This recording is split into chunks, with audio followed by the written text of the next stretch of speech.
श्री गणेशाय नमः.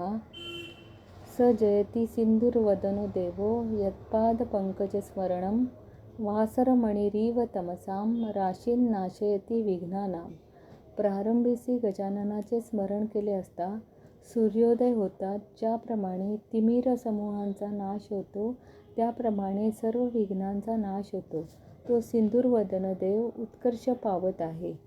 दिनांक 24 डिसेंबर 2024. शालिवाहन श्री शके 1946. संवत 2081. अयन उत्तरायण. ऋतू सौर शिशिर ऋतू. मास मार्गशीर्ष. पक्ष कृष्ण पक्ष.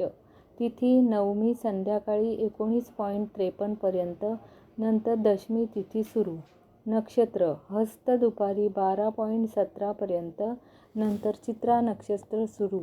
योग शोभन संध्याकाळी 20:53 पर्यंत. नंतर अतिगंड योग सुरू. करण गर संध्याकाळी 19:53 पर्यंत. नंतर वणिज करण सुरू.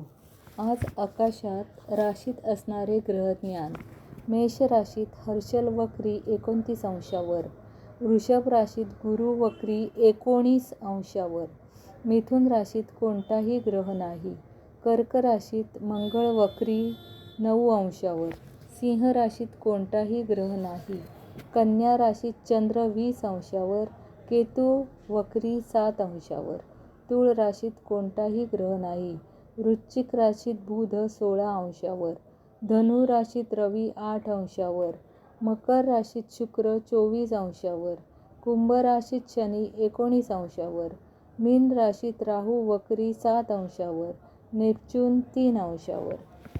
राहू काल दुपारी 3 ते 4:30 पर्यंत असेल. पृथ्वीवर अग्निवास आहे.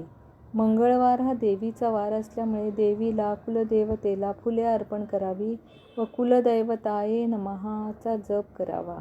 दिनविशेष चांगला दिवस. तिथीच्या श्रवणाने लक्ष्मी प्राप्त होते. वाराच्या श्रवणाने आयुष्याची वृद्धी होते.